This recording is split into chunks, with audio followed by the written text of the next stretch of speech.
Latest updates के लिए हमारे चैनल हलचल इंडिया को लाइक, शेयर एंड सब्सक्राइब कीजिए एंड यस, बेल आइकन को प्रेस करना मत भूलिए।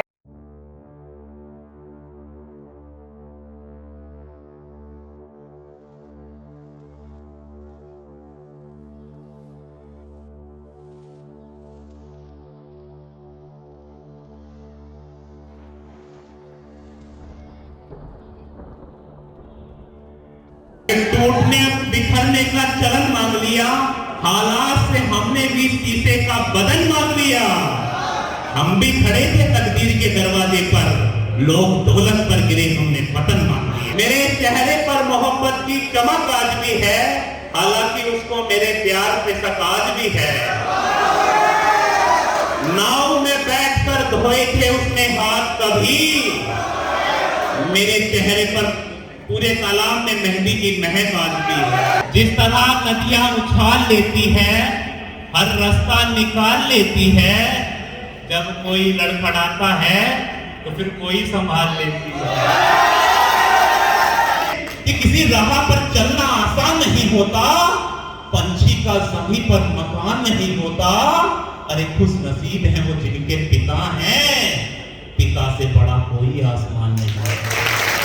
बेटा, अगर एक डॉक्टर ने जीवन में गलती की तो उसकी गलती कब्रिस्तान में दफन हो जाएगी या शमशान में जला दी जाएगी।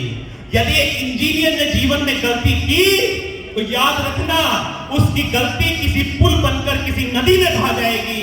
लेकिन एक शिक्षक ने यदि गलती की तो याद रखना उसकी की गई गलती समाज में बार बार उभर कर आएगी। चढ़ती है जिस पिता के तो, चढ़ती है जिस पिता के तो सारी पीड़ा हर लेती है। बेटी कुछ गंगा होती है, घर को पावन कर देती है। घर घर होता कन्या पूजन, घर घर होता कन्या पूजन। भारत के त्योहारों में बेटी का होता दर्जा ऊंचा भारत के परिवारों में। जेएमएस वर्ल्ड स्कूल और जेएमएस ग्रुप हमेशा आप देखते होंगे कि बच्चों के ब्राइट फ्यूचर के लिए हर संभव प्रयास करता है, कभी प्रतियोगिताओं को लेकर तो कभी नए नए आयोजन कर कर, जिससे बच्चों को सीख मिले। मगर आज हिंदी, जो कि हमारी मातृभाषा है, हिंदी को जीवित रखने के लिए जेएमएस ग्रुप ने आज एक विराट कवि सम्मेलन रखा है, जिसमें हिंदी ना भूले स्टूडेंट्स, क्योंकि आज के समय में देखा जा रहा है इंग्लिश सबसे ज्यादा हाई फाई हो गई है और बच्चों में इंग्लिश के वर्ड ही याद रहते हैं, हिंदी को याद नहीं कर पाते। हिंदी जीवित रह सके, इसी का प्रयास जेएमएस ग्रुप ने आज किया है। और प्रबंधक सर हैं राकेश सिंगल जी, सर से जानेंगे। सर, आप शिक्षा के क्षेत्र में तो काफी अच्छा काम कर ही रहे हैं, और हिंदी को जीवित रखने के लिए आज किस तरह से प्रयास किया गया है? JMS group of institutions and JMS world school जो हापुड़ बाईपास पर है, इसके अंदर एक कवि सम्मेलन का आयोजन किया गया है, जिसका मूल उद्देश्य है हिंदी को जीवित रखना। हमारा युवा वर्ग आज जो है वैलेंटाइन डे की तरफ बढ़ रहा है, कुरीतियों की तरफ बढ़ रहा है, और ज़्यादा से ज़्यादा है वो पाश्चात्य संस्कृति, जो विदेशी संस्कृति है, उसकी तरफ बढ़ रहा है। हमारी कोशिश ये है कि हम अपने युवाओं को अपने देश की संस्कृति के बारे में बताएं, हिंदी के बारे में बताएं, हिंदी के महत्व के बारे में बताएं। दुनिया की सबसे विशालतम भाषा यदि कोई है तो वो हिंदी है। हमारा शब्दकोश करीब 54 भाषाओं से बना है, 54 शब्दों से बना है, जबकि इंग्लिश केवल 26 शब्दों से बनी है। और हमारे हर अक्षर का, हर शब्द का एक महत्व है। इंग्लिश के उन महत्वों से बच्चा बहुत दूर है। उसके अंदर यही नहीं पता पड़ता कहाँ पर सी को क्या बोलना है और कहाँ पर सी को च बोलना है। हमारी भाषा के अंदर यदि ए बोलना है तो ए ही बोला जाएगा, और हम अपनी समृद्ध भाषा को उसको विकसित करना चाहते हैं, बढ़ाना चाहते हैं, और बच्चों तक, जन तक पहुँचाना चाहते हैं। अच्छा सर, देखा जाता है कवि सम्मेलन को ज्यादातर लोग शेर व शायरी वाला समझते हैं, मगर अभी मैंने भी सुना है कवि सम्मेलन, उसमें माता पिता की परिभाषा बताई गई है, बहन की परिभाषा बताई गई है। तो ये परिभाषाएं जो इस कवि सम्मेलन में बताई जा रही हैं, तो क्या लग रहा है कि जो परिभाषा बताई गई है उनको बच्चे सीखने में जो इंटरेस्ट रखते हैं? क्योंकि माता पिता का सम्मान करना ही गुरु का सम्मान करना, भगवान का सम्मान करना है आज के समय में। जो पाश्चात्य संस्कृति है, इंग्लिश संस्कृति है, उसके अंदर सभी को अंकल बोला जाता है, आंटी बोला जाता है। हमारे यहाँ पर चाची को चाची बोला जाता है, ताऊ जी को ताऊ जी बोला जाता है, पिता को पिता बोला जाता है, मामा को मामा जी बोला जाता है। उनके अंदर सारे मामा, फूफा, चाचा, ताऊ सब अंकल हैं, सभी आंटियाँ हैं। तो यही नहीं पता पड़ता है कि उसका उस बच्चे से रिश्ता क्या है। और हम अपने बच्चों को यही समझाना है कि मामा जी का महत्व क्या है, मौसा जी का महत्व क्या है, फूफा जी का महत्व क्या है, ताऊ जी का महत्व क्या है परिवार के अंदर, और चाचा जी का महत्व क्या है। ये भाषा हिंदी भाषा ही सिखा सकती है। हिंदी में बच्चा जान सकता, समझ सकता, अंग्रेजी में नहीं समझ सकता। तो कवि सम्मेलन का मतलब शेरो शायरी ही नहीं है। कवि सम्मेलन अभी हमने भी सुना है, उसमें जो कवियों ने अच्छी रचना पेश की है।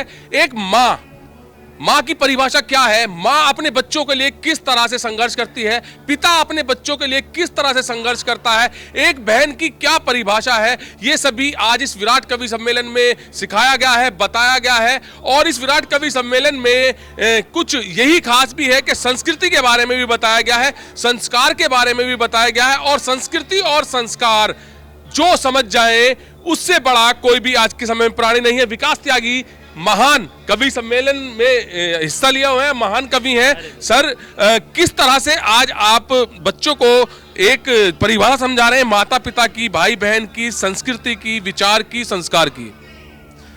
सर्वप्रथम आपके सभी दर्शकों को प्रणाम करता हूं। न जाने सैकड़ों विद्यालयों में कितने कार्यक्रम होते हैं।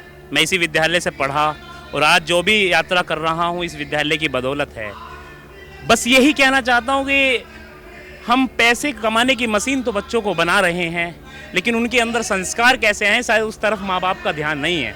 बच्चे के नंबर अच्छे आए, लेकिन बच्चा नमस्ते करे या ना करे इसके कोई वो नहीं है।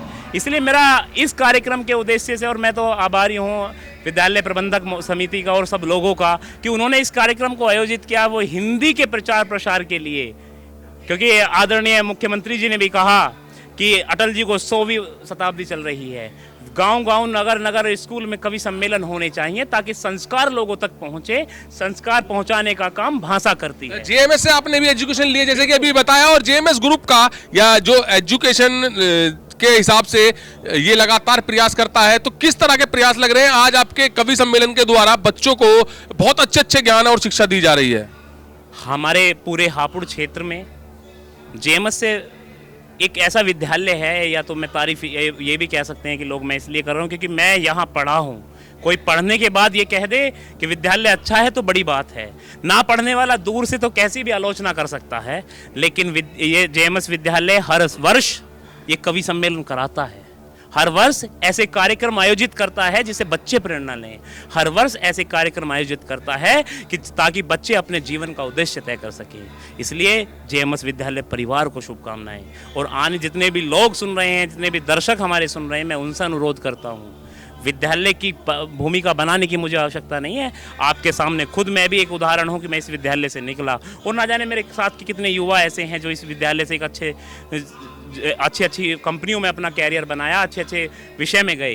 तो मेरा अनुरोध है विद्यालय के बारे में, तो विद्यालय विशेष तो है ही अगर हापुड़ क्षेत्र में, और आप लगातार जुड़े रहते हैं।